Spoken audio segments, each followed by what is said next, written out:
Welcome to the Commissioner Evaluation Show. McGlynn is in. I repeat, McGlynn is in. Let the fun begin. This is the Commissioner Evaluation Podcast with your host, John McGlynn. Was that Herms? He got them guests on the Rolodex, stopping by to talk about some Dynasty Superflex. Everybody, yo, commish is in. It's time to sit down to listen to John McGlynn. Yo, who we trading, who we fading, who we getting off the squad. Knowledge never overrated, playing for number one. Hey, yo, McGlynn is in. It's time to let the fun begin. It's the Commissioner Evaluation Podcast with John McGlynn.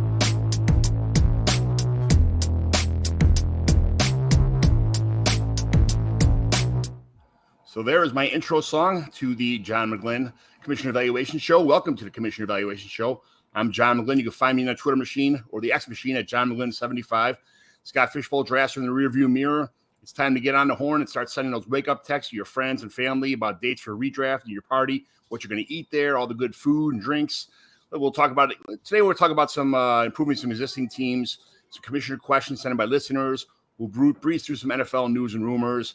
We'll review some trades that went down in the Mighty McGlynn Dynasty home leagues. Now we'll evaluate a team at the end to see if it's a fix-me-upper or tear-downer or, what we're going to do with this team going on for the future. So first of all, I got a good guest today. So Bob, tell me about yourself, where the Twitter machine could find you, what you do in the fantasy football world, makes people want to follow you, all that kind of stuff. Hey, John, thanks for having me on.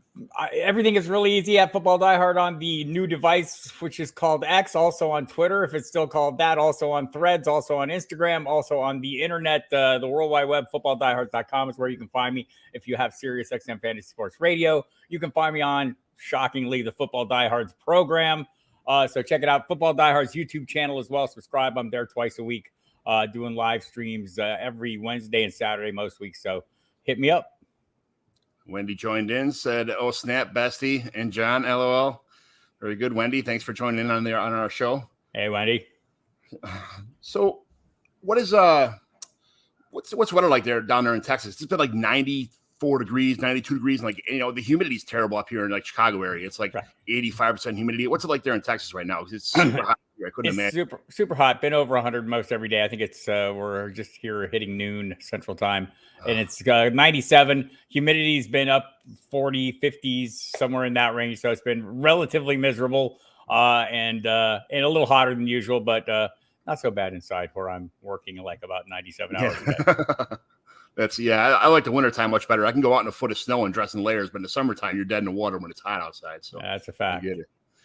Tell me about the day in the life outside of the Twitter, here, all your XM shows, music, family, pets, all that kind of stuff. What do you do in your free time when you're not sitting at a desk doing this fantasy football stuff? I'm sitting at this desk pretty much every waking hour.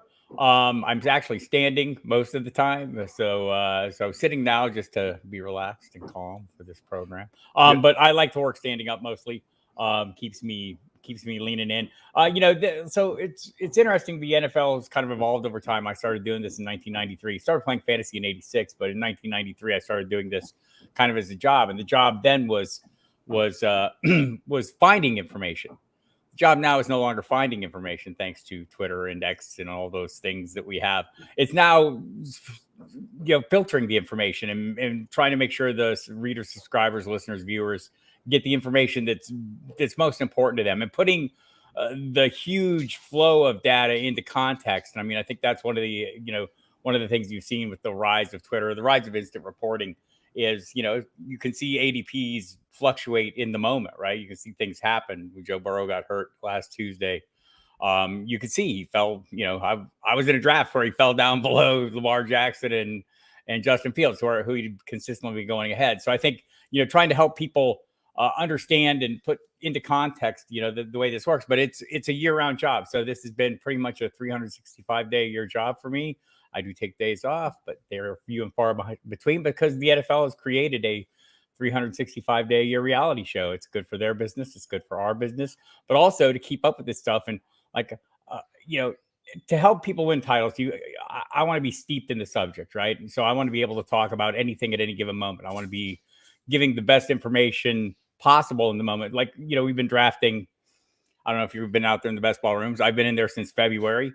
I've done a lot of drafts, and you're drafting in the moment. You going with the information you have up to that minute, knowing that it's going to change going forward. But that's pretty much the the year-round chase, is being up to date, passing along the information that's pertinent throughout the course of time, and then obviously it gets a little more intense as the season draws near, and once the season begins, it gets super intense. But that's kind of it. That's I have a couple cats. They are my favorite things. There is a dog here in the house that is very enjoyable. My fiance, who is also very enjoyable. Currently with some grandkids here, so having a great time. So it's kind of like work is the centerpiece of everything, and there's a reason why. Work is play, right? So I mean, it makes it a lot easier. Work is play. As that's a great line. Is because all of my free time, I'm redoing depth charts. I'm analyzing where people moved up and down on in everybody else's rankings. See what's going on. I'm constantly in the news. I mean, I was a redraft before. Now I'm all dynasty. I'm in a Devy now. Just so I do better in my rookie drafts. It's I run 8 home leagues in Chicagoland area with a lot of with podcasters, writers, and people that are in the fantasy industry. They're all part of my league. So my leagues are very competitive. I love this. This is not a job for me. This is a hobby. I don't get paid. I don't work for anybody now, but this is I do for fun. This is my hobby. I don't hunt. I don't fish. I just love fantasy football. I played football. I coach football. I coach my kids playing football. There's nothing that can take me away from football or fantasy football. This is my I think most of the things you like to do, you work with it. Like the cats hang out with me. The fiance hangs out with me. I'm big into music. Love music. Music can be a constant in the background. I played music since I was a small child. So that's a big part of my life as well. But it's all, it tends to be a lot of things I can do while I'm working, right? So that's, as you're sitting here, just kind of grinding away. I mean, like you said, there's always something to do, whether it's, we're all adjusting our own rankings. We're all out there researching, following up on information, trying to make sure we have the best at any given moment. So it's a pretty, it's easy to get oversaturated. Yes. It is. That was my next question. What do you do to keep fresh on player news, trends, and values? But I think you already answered that question. Yeah. I think we all just, it's constant. It's like a high. Like it's my version of like a high is like new information, new trends, new rankings, new stuff like that. That's my high on life kind of thing. I think if you're doing this, you need to be steeped in the information. I use that word specifically for a reason. You need to be in it, right? You need to, like, if I'm going to go on the radio every day and talk to a nation of people about a subject, and number one, I don't like to look like an idiot. It's hard not to, but I try not to. But also, we're dealing with the best informed audience that you could find, right? The people that we're dealing with. You're not fooling anybody ever, right? If you don't know something, if you're faking something in the moment, everyone's going to know. So you want to avoid that, and there's only one way to avoid that, and that's to literally be soaking in the information constantly. Absolutely. When you're soaking the information on Sunday afternoon watching the Red Zone? What's your favorite food when you're to shove down your mouth when you're watching these awesome games? And I eat the popcorn while I'm watching the games. Popcorn. I've never heard that before. Popcorn. I'm a popcorn guy. Every Sunday. Awesome. So I do the pregame show on Sirius, and as soon as the games begin, I am heading for the couch. That is the time during the season when I do nothing but watch football. And while I'm doing it, I eat popcorn. Are you when you're on, like, how long does it take for you to like pull away from the Red Zone and start like go back to, because I we used to go to Mike Taglier's house all the time, and he's my neighbor over here before he died, unfortunately. But we'd go to as soon as the 3 o'clock games are over, the noon games are over with. At 3 o'clock, he'd go back to his desk. He'd already start writing a primer. He'd already start doing all the other stuff like that. He'd be like, he couldn't enjoy the entire Sunday day like I could, or like most normal people can, as far as in the industry. How long does it take for you to get the itch to go back and start writing or start content? Or are you just on the couch all day long? I'm on the couch, but I've got a couple laptops with me on the couch, iPad with me on the couch, phone with me on the couch. And so I'm kind of making notes and keeping, making contemporaneous things as the games go on, things I'm observing, things I want to look for when I'm going on. And then mostly I try to put it off because it is pretty intensive throughout the week. So I try to put it off and enjoy a little bit of the games. And, I think it's important to watch the games, obviously. And so also, when I'm watching, then I start really getting serious. I do a podcast first thing Monday morning with my friend Matt Waldman, and that kind of sets the tone. And then I dive into the content. And the first thing I do every week is I write 1,000 words per team that is finished on Wednesday. So, it's a Taglieri as task, right? It's that kind of huge, we all have our big anchor piece, and I do that. So I start working on that the middle of Monday, and it has to be done Wednesday afternoon. So I put a lot of time and effort into that. Kind of round the clock. I have shows to do around and in between that. But the funny thing about doing shows is you sit there and you consume all this information, and you're kind of beginning to process it. Just shows are a great way for me to really process the information, talk it out with my co-host Mike Dempsey, talk it through with listeners, and it's a good way to put a little perspective on what I've been consuming and what I've been learning, and kind of formulate my thoughts. And it works. Everything kind of fits hand in glove and works towards the same end. But Sundays I like to watch. But while I'm working on Mondays, I have the replays of the games going throughout, because I think it's helpful to have a little understanding of the ebb and flow of games. It's easy to sit there and watch on Red Zone and see all the things you want to see. And I also usually have a couple games going at the same time I'm watching Red Zone. But to truly, understand, the nuances of some of the games, it's good to get the whole take. So you can feel the, why things develop the way they develop. I think it's a good idea. You said Matt Waldman. I love all Matt Waldman stuff is absolutely awesome. He's one guy. I listen to like 50 podcasts, but in my work, that's my version of hearing protection is earbuds. That's how I start every week. Every Monday morning, I do a podcast with Matt Waldman. So yeah.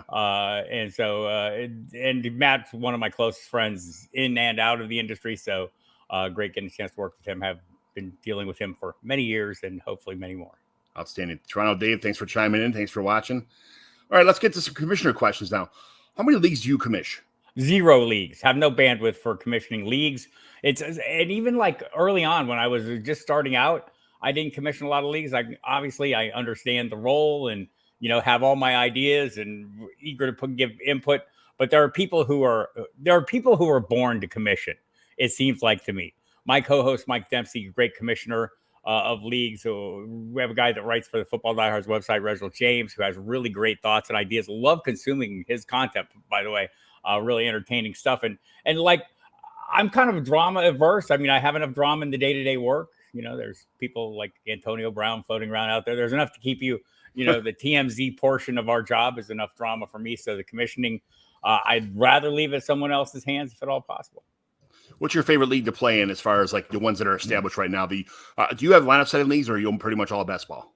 I'm in tons of best ball, but I have probably 30 redraft and dynasty leagues that I play in each year as well. I heard this on the Kevin Murray show the other day. Out of all the leagues you're doing, like, what is you got to spill the beans on some of these players that are in your leagues, because I heard like Duff McKagan or something like that from Guns N' Roses. And all these guys. So, I do cover the Alice Chains League. I'm not playing in that one, but I do cover it every year.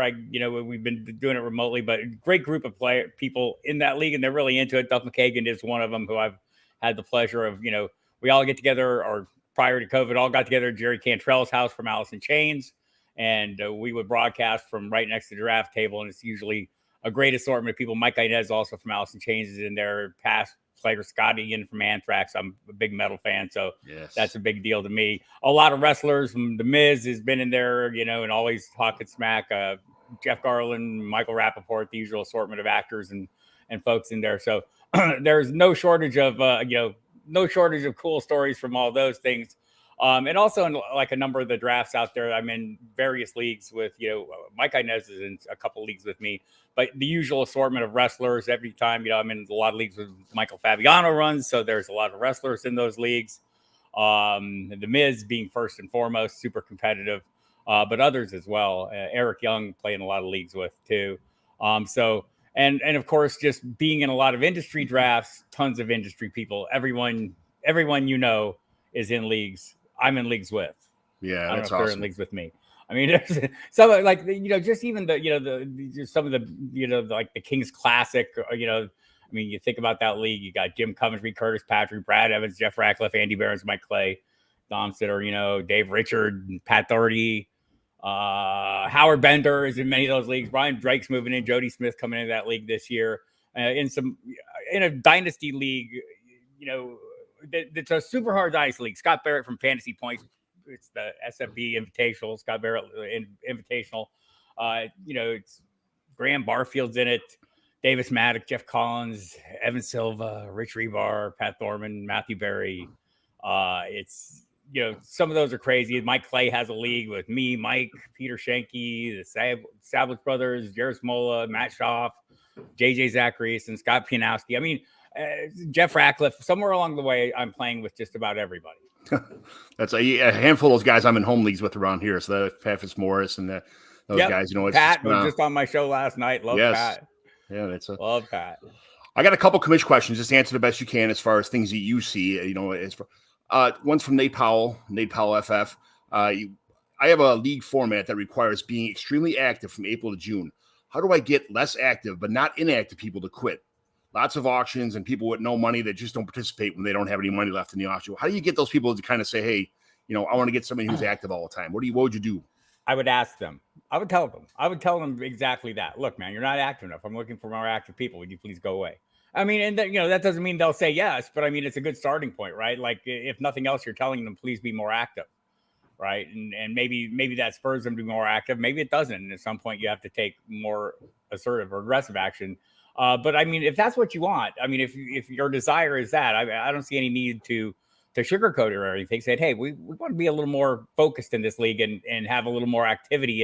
And look, it's just not your lane. Why don't you step aside and let someone in here who is more interested? Yeah, some people dump their fab on purpose so they don't have to be active in the offseason and stuff like that. It's like, hey, man, if you don't want to do this, you don't want to be involved in fab, join a league that doesn't do this kind of stuff, and I'll find someone who does. That's fine. Exactly. That's kind of what I was thinking. So, Jason Annie from Facebook Commissioners Group, what do you do if you have the contract, contract from a 14 to a 12 the team format, but the auction for the assets remaining? But how do you make it fair for all 12 teams when some people have bigger auction budgets? Do you start with a brand new auction budget as far as what's left in your original budget, fab budget? I think that's the answer. It's a unique circumstance, right? So I would say, hey, we're gonna contract. Here is a budget for the contraction draft or for the contraction auction, and these players are going to be available, and you have X amount of money aside from your fab budget to work with. I think that's a fair way to do it. Yeah, it's starting brand new, just like having a rookie draft fab advantage. It's same thing. Right. Everyone has the same starting point. No one has an advantage. No one's at a loss. So I think that's definitely the way to go. Yeah, absolutely. This isn't one of my groups because we did a startup, just kind of a friends and family thing. It's a third round reversal draft, an unfair advantage for the number 12. Maybe. Maybe. I said the guy who enjoyed it as the 11th pick in the Scott Fish Bowl felt really good about that third round reversal. I mean, there's something. I'm not against it. I think it's. I do think it's an advantage, though. I mean, I feel like it's an advantage. Maybe it's not on the whole. I don't know. I haven't done a huge study of it. It feels like I'm making out when I get the third round reversal, though. And I like to draft at the tail end of drafts in general. Yes. Prefer to be 11, 12 myself. 10, okay. But the later the better, and so the third round reversal tends to work in my favor when it happens. If I get my way. Yeah, you got 3 picks in the top 25. I take the number 12 in the Scott Fish Bowl every year for that reason on purpose. I take the 11. I take the 11. All right. Auction is fair, but not for everyone. What advice would you give to someone who wants to keep adding all new wrinkles in their league, like, super flex, tight end premium, point per first down, point per attempt? I usually tell everybody just stay in their lane. But like, what do you say to people like who would try this stuff every year, not maybe just try to force down people's throats or try to make their league up, the new most popular league kind of thing? What would you say to someone who's in the league as a commissioner and trying to do all that kind of stuff? Read the room. You know who you're playing with. If you want to have that kind of league where it's, you're bringing in new ideas. I mean, that's one of the things I love about the Scott Fish Bowl. It's kind of the testing ground for all kinds of bizarre scoring things that a lot of which end up getting adopted into many, many leagues. So there are leagues I'm in with people who don't want to change a damn thing. I still want to play standard scoring, touchdowns only, whatever, So, I mean, you have to read the room and understand who you're playing with. And maybe if you want to get in that kind of league and you're not in that kind of league, you might have to start another league. Yeah, right. Exactly. All right, cool. Thanks a lot. Let's jump. This is my version of NFL news and rumors. I don't want to just read what's on the news flash. So I go through every team real fast, quick answers, just kind of go through and tell me yes or no and why you think this may be the situation. We'll start with the Bears. How long until Roshan Johnson is a true blue three down workhorse in this offense? I don't think it's going to happen this year. I'm investing as if it's possible. I do have some shares. I'm investing more in Herbert right now. Jonathan Foreman, I was early on. As a general rule, I want to go for the cheapest piece, and Johnson is it. But, just have heard a little talk that, maybe his special teams, value as part of the reason they drafted him. I think eventually he looks like to be the guy, but I think based on what I heard last year, coaches really seem to like Khalil Herbert. We'll see if that carries over. That's the piece that I think is the most likely to hold up if he's healthy.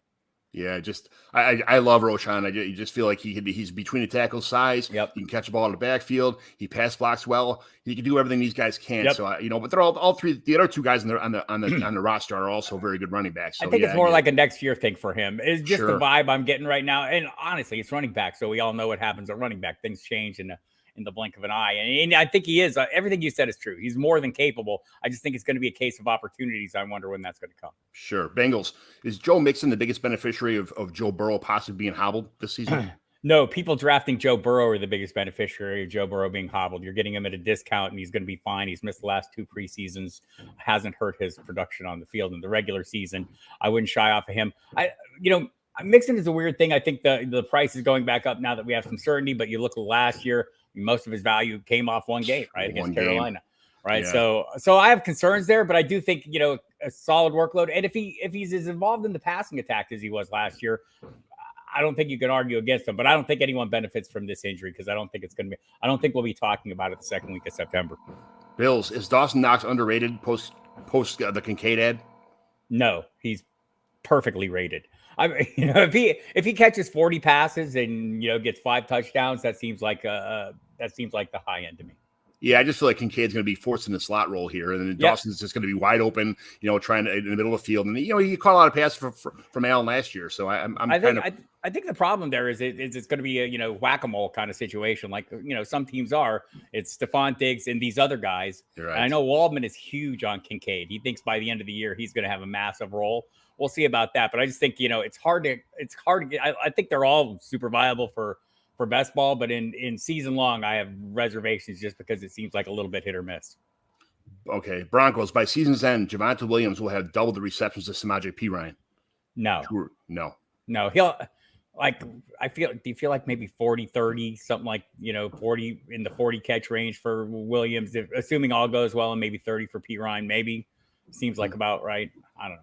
I have a little more the reason I ask that because I love Javonte Williams, and I think by the end of the year he'll be on the field a lot more than Perine. They'll probably bring in somebody else in there to be the early down back, kind of thing. But I think Javonte will take over later, halfway through the season as the pass catching back. Also, I like Perine. Don't get me wrong, but Javonte's just a more talented player. Browns, Elijah Moore is a red hot name trending on Twitter right now. How do you think he'll perform in this offense? I hope he comes on super strong. Again, this is a case where I don't know that I'm, digging deep into the offense. I'm staying on the surface. Chubb, Cooper, Njoku as the primary weapons. But if you want to dig a little deeper on there, I think, it's Moore and it's Jerome Ford, obviously, for the obvious reasons. He's next man up there. But I do think Moore is a player they're really excited about. He's a player we were really excited about for a brief period when he came into the Jets, and the people who covered him when he was with the Jets were super high, and he's a little more versatile, I guess. I think then the perception is he's just a slot guy. He can play outside equally well. So I think his arrival signals an ultimate end to Donovan Peoples-Jones' run in Cleveland, probably next year. But Moore is to me is like maybe a wide receiver 4 or 5 candidate. That low, huh? Yeah. I don't want him as a wide receiver 3. I'll take him as a 4 and hope for the upside. That's good. Buccaneers, would you rather have Rachaad White in the 6th or Chase Edmonds in round 25? This is like a trap. I always want the cheaper piece. But in this case, I'm probably taking White. I don't know how many times did the Buccaneers play the Giants. That seems to be Chase Edmonds' lane. It's like there are certain teams like Boston Scott playing the Giants. Chase Edmonds. Well, I take that back on Chase Edmonds. When is he playing in MetLife Stadium? Right. I think his good games came against the Giants and the Jets. So it's 2 games. I'm not going to get over enthusiastic about this, and we'll see if they sign somebody. Yeah, right. Cardinals, is Colt McCoy or Clayton Tune the answer at quarterback this year if Kyler is not ready for the season or doesn't play at all this season? I mean, the easy answer is Colt McCoy, but you can't dismiss Clayton Tune at this point. Everyone I've talked to is saying is using that same hedge, right? They all think it's going to be Colt McCoy, but he's very old, and they put all the caveats in, and they do like Clayton Tune. I think this feels like the NFL's in full copycat mode. Somebody wants to find themselves a Brock Purdy And there's a handful of quarterbacks who are drafted in hopes they would turn into that. Clayton Tune is one of them. I don't know that he will be. As I sit here now, I'm thinking it's probably going to be McCoy. And it sounds like Murray's pushing to get back sooner than I would have thought. And we'll see how that plays out. Yeah. Chargers, if you're Justin Herbert, what's the first thing you buy with that $100 million upfront money? A better headband? He just uses the string thing, right? I'm not a fan of that. Oh, that's outstanding. Chiefs, will Sky Moore take his small school talents to the big stage this year within his powerful Patrick Mahomes-led offense? He's in a good position to do it. If I was betting on somebody to emerge as a more consistent threat in this offense, it would be him. If I'm out there drafting, for upside, I don't know that it's going to be him. Here's the thing about the Chiefs. They told us what they were doing when they moved on from Tyreek Hill.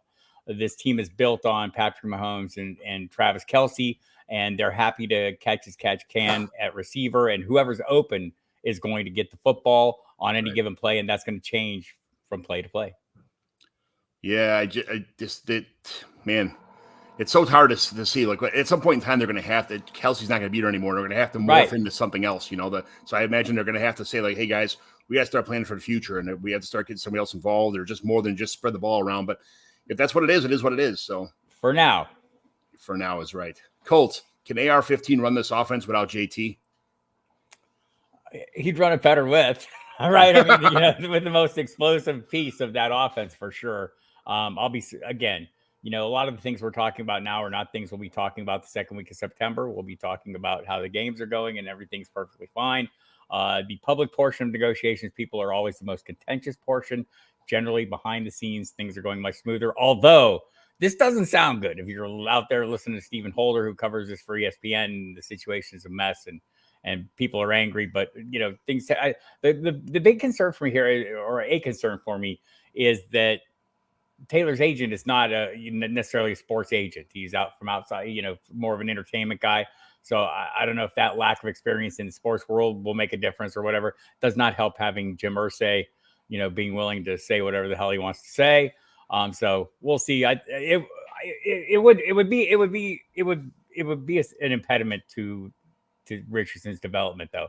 I keep thinking, thinking about opposing defenses having to make a decision at a mesh point between Richardson and Taylor is going to pose people some serious problems and open up some huge plays for Richardson if that's how it plays out. I think it will play out that way, but definitely watching it. Yes. I've been a long time Michael Gallup for Cowboys. I've been a long time Michael Gallup fan. I think he's a little bit healthy now. He's wide receiver 3. Tell me, would you rather have Michael Gallup? Let's talk. This is an NFL roster question, okay? Not so much fantasy football right now. Would you rather have Michael Gallup in your team or Tyler Boyd? I'm a little more into Michael Gallup. I think probably he's at a better point in his career than Tyler Boyd is. Would you rather have Michael Gallup or Jaden Reed on the Packers? I like the longer term. I'll take the longer term outlook there. Would you rather have Michael Gallup or Quentin Johnson? I'll take Quentin Johnson. Yeah, I think he's going to figure out how to catch. No clapping.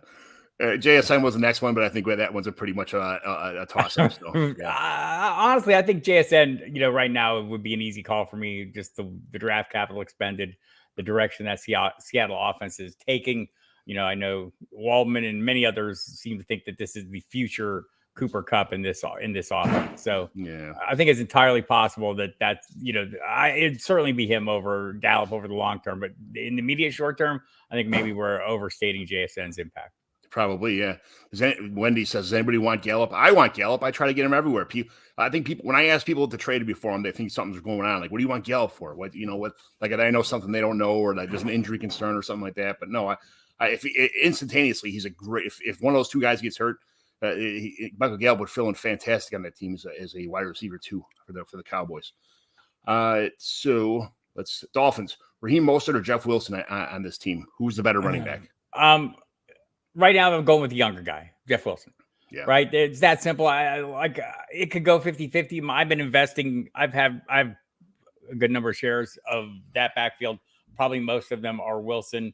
I mean, A-Chain is the different piece, the kind of piece that everyone's grabbing for. But I think Mostert and Wilson are perfectly suited to this offense. And until Dalvin Cook gets there, I think they'll both have decent games. They'll both show up. I get the PPR value of A-Chain, but Jeff Wilson is such a talented back. I love Jeff Wilson. I wish that he really finally got a shot somewhere without getting hurt, but it is what it is. Eagles, there's no way for the Eagles can lose the NFC East this year, right? Oh, of course there's a way. They could totally screw this up. They won't, but they could. I don't think so. I mean, Dallas plays, Dallas's defense is going to be an issue. And if they play as well as they can play, I mean, they can put up a fight, but I think beyond that, it's probably Philadelphia. The Eagles are that Howie Roseman's doing such a good job in Philadelphia. It's right. Fantastic. It's like somebody in your dynasty team who's just that much better than everybody else. Just like a Sith Lord mowing through everybody. He's so good. So Falcons, has the Bijan Robinson hype train jumped the shark now? Probably. Right. I get that he's a generational talent and all. I've been banging this drum for the last month. I mean, if you're drafting him in the first round because you're sure that draft capital and you like the offense and all those things, then you should just say, I'll take Jahmyr Gibbs in the fourth round, although it's moving into the third for the same reasons. So that's the direction I've been going more, but I do get it. Like if when you're drafting running backs that early NFL wise, counting on a big workload is almost a certainty. Long-term dynasty, you're on the clock. Would you take Bijan or would you take CeeDee Lamb?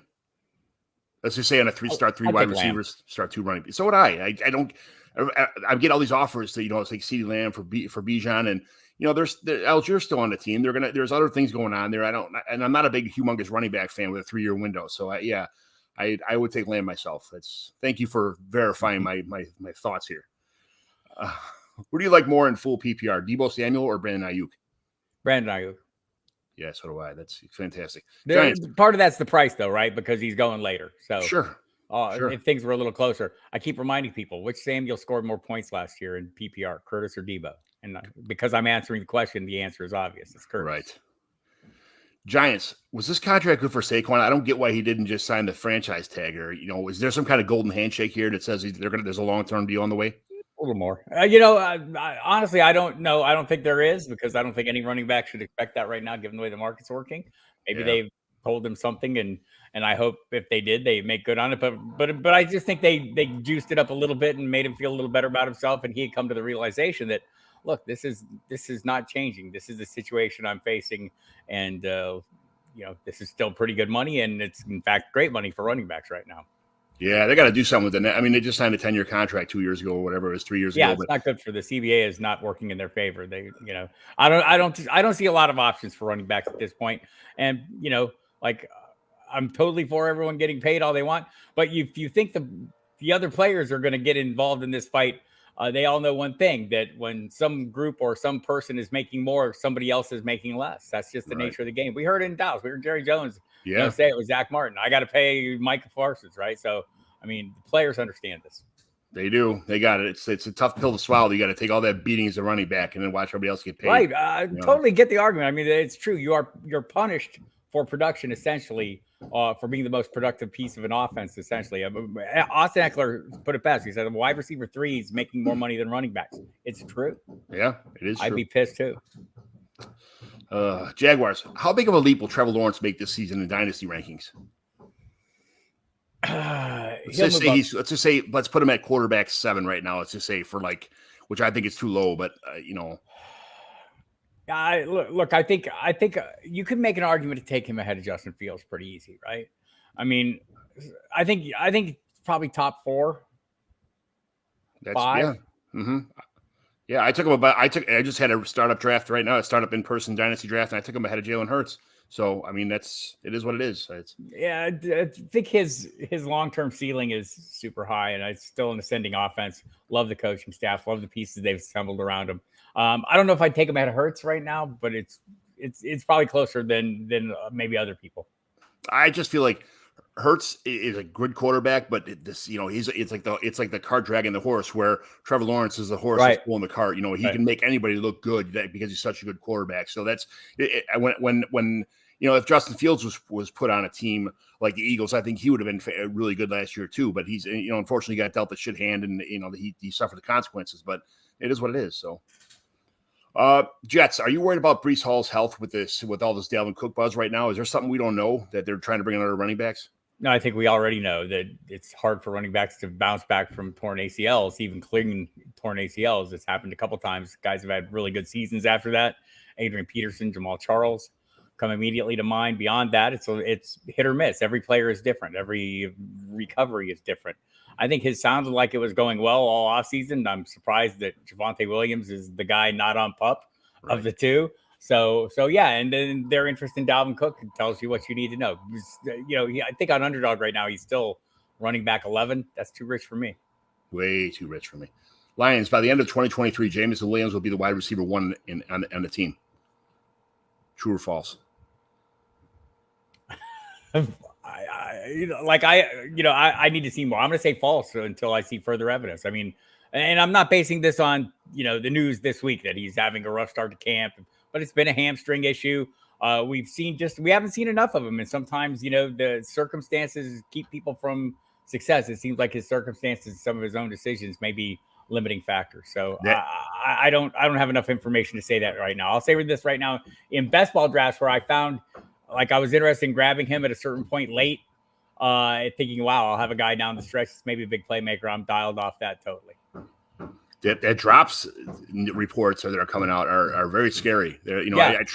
I gave a lot up to get James Williams in a lot of leagues, and now to see what did he drop 3 of 9 passes? They said last year. It's like I love James Williams. I thought he was the best receiver coming out of the class last year, just from what we know as far as that goes. But now it's Garrett's ahead of him, and Olave. It's a whole different story. But Packers, Jaden Reed is currently the best wide receiver on the Packers roster. Not true. Don't say it. Not true. It's the athletic freak. It's Christian Watson. No, it's not. It is. Totally is. Totally is. Size. There's two things you can't coach. You know this, John. What can't you coach? Size and speed. Who has more of both of those things than everybody else on the team? Christian Watson. I mean, he's a big play waiting to happen. Technically, is he the best receiver on the team? No, but the best weapon on the team for sure. Best ball receiver on the team. I'll put it most dangerous weapon on the team. And maybe Romeo Doubs is ahead of Reed. As far as that's the thing. It's either Reed or Dobbs. They're both in for volume. I think they're going to get it. Right. But yeah, I get it. It's hard for me to. I'm a humongous Jaden Reed fan, so I'm trying to. I'm not against him. I'm just you got to watch. Watson is the different piece. Same question here. Panthers. Jonathan Mingo is the best receiver on this team of all the misfit toys. Maybe it's Terrace Marshall Jr. though. I want that to happen so bad. Everybody does. It's time for him, right? I mean, we all know what Thielen and DJ Chark are. So I thought Jeff Ratcliffe had a great take on Mingo. He's if you were turning in a project to a teacher and the rough draft was LaVisca Chenault, the finished version would be Jonathan Mingo. Yes, I heard you say that, but yeah, that's fantastic. Patriots, week what will Bailey Zappi be the Patriots starter?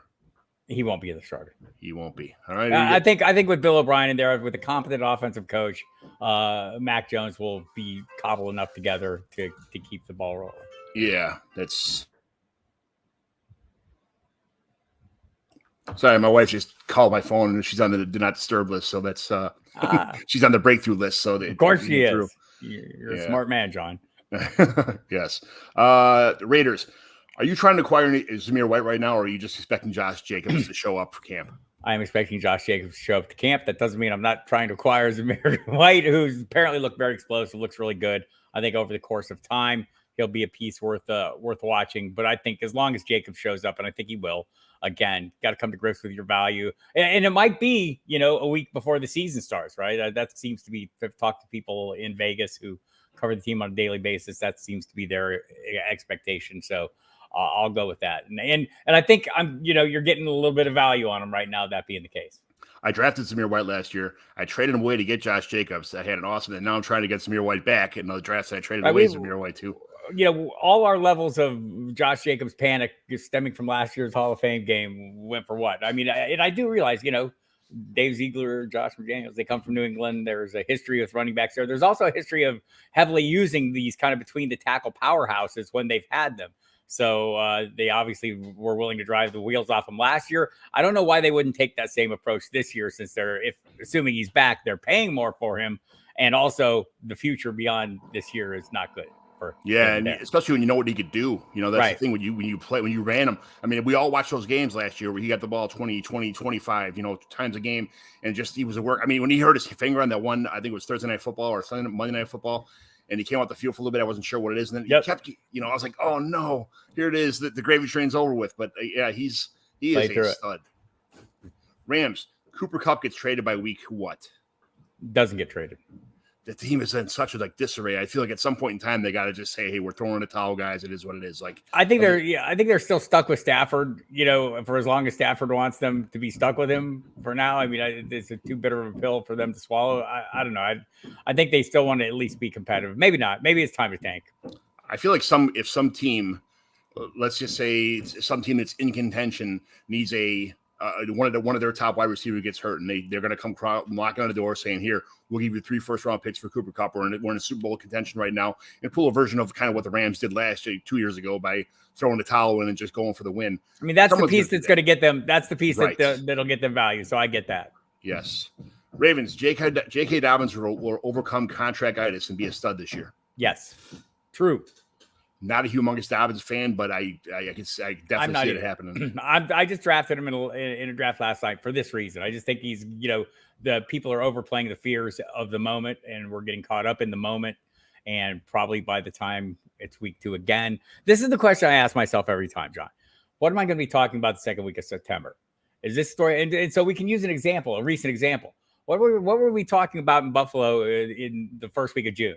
Stephon Diggs is unhappy. He's mad. He's angry. We aren't here talking a damn thing about Stephon Diggs. Stephon Diggs is fine. Everything's going to be fine once they hit the field. Look, can he become disgruntled? Sure. He's a moody player, and obviously got traded out of Minnesota for a reason. So wouldn't be totally surprising. But I think these flare-ups that we get caught up in probably are something that we're not going to be talking about when the season starts. Yeah, it's news hits and news articles. Something to create drama in the offseason. I get it. Yes. So every week we have to ask a Jameis Winston question. So this week's question is, why do the Saints hate Jameis Winston so much? He asked them to. No, I don't. So I just don't think he's as good as. I don't think he's that good. I think that's the only problem. He's just not that good. He makes mistakes. He's not as athletic as some of these other quarterbacks that you'll see out there. So I don't know if they hate him, but certainly I don't know if there's reason to love him. Yeah, I'm coming to it. I've been the leader, the founding father of the Jameis Winston fan club, and unfortunately, I'm kind of seeing the writing on the wall. He was my QB2 in Scott Fish last year, so obviously I was I was on the train with you. If you were the engineer, I was the conductor on the Jameis Winston hype train. Seahawks. Zach Charbonnet is a better all-around running back than Ken Walker. Maybe. I don't know that it matters, though. I mean, we have a pattern here that goes back to Chris Carson. Pete Carroll loves the guy he has, yet he still drafts and invests heavily in guys to replace the guy he loves. But he sticks with the guy he loves until that guy gets hurt and can't continue doing the job. So I think Kenneth Walker is the guy until he can't, and we'll see. They're both hurt right now, so who knows? There's an extra level of intrigue there, but that's I'm just following the pattern. It was Carson to Penny to Walker, Walker now to Charbonnet, and they tend to stick with the first guy until they can't. And the beat goes on. I'm a big Charbonnet guy, so I like Ken Walker, but I think he is the Christian Watson of running backs. So that's he is, and there's something to be said for that. Come on, John, own it. Steelers. Jalen Warren in round 14 is fine, but he's just a guy. Yeah, probably. Probably just a guy. He's a guy that Mike Tomlin either likes or likes to use as a motivational cudgel on Najee Harris. I'm not sure exactly which it is. Yeah, he goes with a guy all the time. And I love Mike Tomlin, but he goes with a guy all the time, and it seems like he just has people in the puppets in the background threatening the starter all the time with it drives me nuts, but I get it. Texas scoring leaders: Stroud, Dameon Pierce, Devin Singletary, Dalton Schultz. The wide receivers and there's all the rest of the wide receivers. Just that, is that a good thing that there's nothing else on the team besides a overrated tight end? I think, and Dalton Schultz. Like, there's not much here to work with.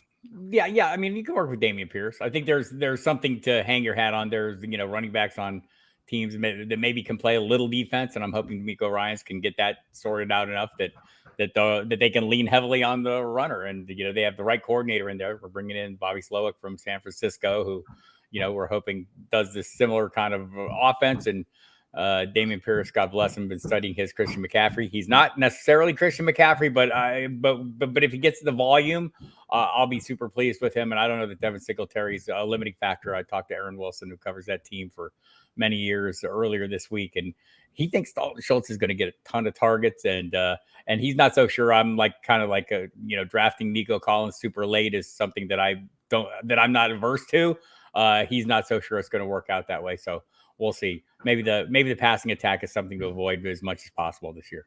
Nico Collins just went from early second in one of my dynasty leagues yesterday, which I thought was crazy. I'm like, what? No way. But Titans, Treylon Burks will score more fantasy points than DeAndre Hopkins this year. True or false? Possible. I don't want to go through because I don't know. In a PPR league, I think DeAndre Hopkins is going to be very busy. It's close though. I think we're downplaying Treylon Burks a little more than we should with the arrival of Hopkins. So I think went back and looked again at an article by Doug Farrar, USA Today, who did a nice film study and kind of sees the DeAndre Hopkins has morphed into that big slot guy, that more of a possession guy than a downfield threat. That's his estimation. I've seen him still make some big plays downfield, but Burks is definitely that big play downfield guy. And look, remember, Ryan Tannehill, when he had a couple capable receivers, has fared pretty well, but a top 10 quarterback in fantasy as recently as 2020. I'm getting all these garbage offers from my Ryan Tannehill that I kept for the last couple of years, and he's not going anywhere. He's staying on my roster. I'm not taking a 4th round pick or late third and some garbage players that are going to be roster cloggers. I love Ryan Tannehill, and now we can remember past last year, people. Yeah, exactly. I mean, when he was number quarterback like 7 or 9 or something 2 years ago. Yeah, I mean he's a good quarterback. I'm a Dolphins fan, so when they drafted Tannehill, I was kind of like, it is what it is, when he went to Miami, I thought that was a fantastic situation, but I don't understand why people don't like, or people think that he's so worthless. He's gonna play this whole year and probably half of next year too. I mean, at least from Seems what I see. Likely to me. Vikings, Dwayne McBride or Ty Chandler as Madison's handcuff. Because I'm getting all kind of like these guys are just special teamers. Ty Chandler's not just a special teamer. Dwayne McBride is good, but he's not that. He can't do this, can't do that. Like it just doesn't matter. Just take either one of them and kind of. I've kind of been avoiding all of them because I'm not sure which one it is, and so I don't know that I need to handcuff an offense that's going to throw the ball 65% of the time. Yeah. Yes. If you're going to stick me to it, I think it's going to be Chandler. Waldman's not big on McBride. Nwangwu, more of a return guy and, big play threat. So, I mean, that's probably the approach I'd take if I felt like I needed a handcuff, but I don't feel like I need a handcuff in an offense that's going to throw the ball as much as Minnesota's going to throw the ball. This is Washington football team or the Commanders or whatever they're going to be called soon. Why am I so in love with Antonio Gibson when Brian Robinson will probably score the same amount of points as Gibson in PPR, even in full PPR? Because we see what receiving backs can do in that Kansas City style offense. According to Jared Kinnan, it can be a lot for at least narrow bands of time. I think, we're hoping that they start leveraging his receiving abilities, which is something they didn't do early in his career under Scott Turner, which can't really figure out why. But because, Scott Turner's been pretty creative and done great things for the wide receivers there. I think a lot of the early success of Jahan Dotson, a lot of Curtis Samuel's success has come from having Scott Turner scheming them up. But whole new offense in there, and I think that's the reason for it, right? We think that Eric Bieniemy is gonna make better use of Gibson's talents as a receiver. Turn him into Jarrett McKinnon or something. Yeah, like exactly. Right. All right, so I got some just a handful of trades every week. I go through the trades that happen in my 8 Mighty McGlynn home league. So I know that it's just kind of like looking down it's kind of with horse blinders on, not knowing the whole league and the whole schedule. So we're just going to kind of go through real fast. These are 12-team, 30-man rosters. No kicker, no defense. PPR, tight end premium, super flex, dynasty. Bonuses for 100 yards, rushing, receiving, that kind of stuff. So Zeke for a mid 24 third. Which one would you rather have? I'd probably take a shot on Zeke there. I take the third, I think, but that's third. If it was a second, third seems a little hit or miss to me.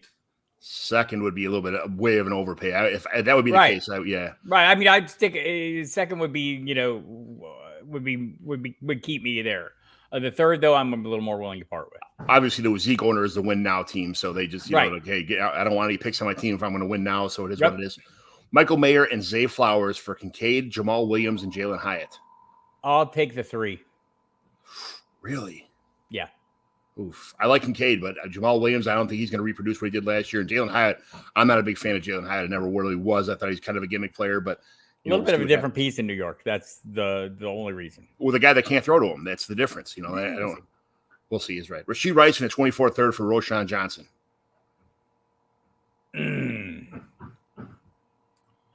I'll stick with the Rice side of that. Okay, it's a toss up for me. I'm a big Roshan guy, but I I also like Rasheed Rice. That's a tough one. This was a tough trade. This is a good one. Okay, this was my trade, so it's a little bit involved here. I'm win now. The other guy's on rebuild. So Devontae Adams, Darren Waller, and Derrick Henry for George Pickens and Njoku, a 24 first and a 25 late second. Probably it's my team's second. Your team is you took Pickens and Njoku and those picks. No, I took Adams, Waller, and Henry. All right, that's this is the easiest one of these. Yeah, that's the side. I'm taking that side. Adams, Waller. I won a league last year. My team is pretty much. I had a couple draft picks. I did pretty well on it. I got some players that I wanted, Jaden Reed and stuff like that. And then I added these 3 guys too. So this is another trade I made. It's Patrick Mahomes, Juju, Cortland Sutton. Well, I just traded a bunch of guys away because this is the opposite of what I was talking about before. I'm in the sell my team away because I got to rebuild. I had to trade away Mahomes, Juju, Cortland Sutton, McKinnon, and Michael Carter, all that stuff. I got Trevor Lawrence, Treylon Burks, Jaden Reed, Jonathan Mingo at 24 first and the third. Yeah, I'd have done that in the same spot. I don't think the difference between Mahomes and Trevor Lawrence is as big as everybody makes it out to be. It's like no, you're totally upgraded. You're totally going younger with the receiving assets and the pick. So I'm totally on board with this. Jacoby Myers for an early 24 third. No, you want the third, right? I'll take the third. Yes, very good. All right, those are the trades. This week, those are the trades that happened in my league, so I like to kind of do that kind of stuff. And then every week, we're going to finish the show out here. Every week, we evaluate a team sent in by a Mighty McGlynn home league owner to decide if it's a simple remodel or a full-scale rebuild. What's the biggest needs of this team? When you look at this team, what direction do you want to go and why? What are what are you trading if you're rebuilding? What are you keeping if you're contending? That kind of stuff. This team is Tyreek and Destroy. It's a 3-1-2 Dynasty Gurus chapter of the Mighty McGlynn Dynasty Leagues. Lost in the first round of playoffs last year, and then it's the 7th, 8th place game. So he got the 8th place game. We do it where if you lose that 7th, 8th place game, you get the lower seed. So that's kind of how that works. But he is a 2024. He has a 24 first and a 5th, and all the future picks after that. So let's go to this team. I sent it to you. I don't know why I can't find this team right here right now. Let me pull it up on Sleeper real fast. Sorry about the delay, everyone. So, all right. Lamar Jackson. Or no, I'm looking at the wrong team. I got to get to the right team. Yeah, so sorry about the delay here. Here it is. So it's again. Oh yeah, I got it. Lamar Jackson, Austin Eckler, Miles Sanders, Tyreek Hill, Debo, Mike Williams, David Njoku, Jacoby Myers, Allen Lazard, Kirk Cousins in the flex, super flex. Yeah, and then for the bench here, we got Tyler Heineke, Josh Dobbs, Tyler Huntley, handcuff, Alexander Madison, Devin Singletary, Kevin Keenan Nwangu, Raheem Blackshear, Israel Abanikanda, which I love. Not a receiving back, but still I love him anyway. Mike Wilson from the Arizona, Curtis Samuel, Trent Sherfield, Van Jefferson, underrated player, Isaiah Hodgins, Puka Nacua, Latu, Tyler Conklin, Troutman, Brock Wright, Kate Otten, and then he's got Nyheim Hines, who just got hurt. So this team it's very top heavy. It's the bench is not very deep at all. He's got Tyler Huntley as a backup. That's pretty much it. Besides which Cousins and Lamar Jackson are very good quarterbacks to have in fantasy football. So that's good. When he's got his running backs, we're talking about Austin Eckler and Miles Sanders. Eckler obviously is, he's pretty pissed at his contract this year. I wouldn't be surprised if he has some contract-itis issues this year because he's trying for at least another year or two trying to extend his career. Miles Sanders, and then his running backs besides that are Alexander Madison, Devin Singletary, who I think is a little bit underrated right now. A lot of people don't like him. I do as he's a great flex player. Nwangu, Blackshear, who could be a good PPR guy. Abanikanda, it's going to take some injuries for him to be relevant. And then that's it for his running back. So he needs definitely some running back help. I like my teams to be running back stacked with tons and tons of running backs. This is not bad. And then he's got Tyreek Hill, Debo, and Mike Williams. Hard to argue with that receiving core. Jacoby Myers, Alan Lazard. Excuse me. Sorry about that. And then we got Mike Wilson, Curtis Samuel, Van Jefferson, Isaiah Hodges, Puka Nacua, small dudes, Latu, and then that's it for the wide receivers. Troutman, Wright, and Otten don't do anything for me, and he's got Njoku on a team who was great until his value pretty much got eviscerated with the Elijah Moore signing. So, what do you think of this team? I mean, he's got some good players on here. He's got enough to go for the championship now, or is he kind of like, hey, he does? So this is my problem with Dynasty, though. I never. It's very hard for me to say it's time, right? I need trusted advisors to say, hey, it's time. I mean, even when my team is horrible, I can fix this. It's not a rebuild. It's not a rebuild. Even when it is totally a rebuild or needs to be a rebuild, I think he can win with this team. But he's got weaknesses. He needs to shore up the quarterback position for sure, right? I mean, that's, and I don't know if I think he can win with this team. I would totally try to win with this team. There's no doubt about it. I would definitely be trading away some of these wide receivers and whatever. I'll cut them anyway and try and hit the waiver wire, which 12-team, 30-man roster is not much on the waiver wire, but I'd be trying to get rid of some of these guys that aren't going to pan out, like the Brock Wrights, that kind of stuff. Brock Wrights, I'm probably going to get rid of Trent Sherfield. I know the reports have been glowing. Like, I might try to, I'm not big on Van Jefferson. I am big on Isaiah Hodgins. Sorry. Nacua, I think, is a sexy name right in the moment, but I need to probably see a little more. So is Van Jefferson at one point. So, I mean, he has some pieces to move, but I don't know if he'll get anything back for him. He needs a quarterback is what is the piece he needs. I mean, it's nice having Tyler Huntley there, but that's not a plug-in, if something happens to Cousins, obviously. So you need a second quarterback, and Tyler Heineke's not going to cut it. Yeah, he's bye weeks and one injury away from this on this team. Right, that's the problem. That's the issue. He's competitive with a little bit of luck. He can remain in the hunt, but it's hard to count on luck. He would probably be wise to rebuild now and probably move like Tyreek Hill or something that he can get a huge haul for. I think that's the player he might get the hugest haul for in the moment. Maybe one of the quarterbacks, maybe one of the quarterbacks, and specifically the one named Lamar Jackson. You're not going to get anything from Cousins with an uncertain future beyond this year. So probably it's probably easier for me to say somebody else should tank than me, or somebody else should start the rebuild than me, because I have a hard time acknowledging defeat in that way, which it's not acknowledging defeat, people. That's just, you have to look at it differently to make it work. You have to realize that it's part of the cycle of dynasty football. It's just not the part of the cycle I'm good at. And that's all you got to do is make the playoffs to win the championship. Right. There's only 2 teams to make it. 2 teams got it. So you're 2 wins away, from winning the championship at that point in time. If you have 3 wins away from, if you don't get a bye, to win it's 3 lucky weeks. You never know what injuries are going to happen. So yeah, it's kind of hard for me to throw in the towel also on these kind of leagues, or my teams anyway. I've done it on one because I made some stupid trades that put me in the hole real fast, a bunch of injuries. So I had no choice but to kind of start from scratch. But all of my teams are win now all the time. And when you try to trust a group of advisors to tell you that, that made me laugh. That was the best. I never heard that before. That was absolutely fantastic. I need objective observers to say, Bob, stop. I need intervention.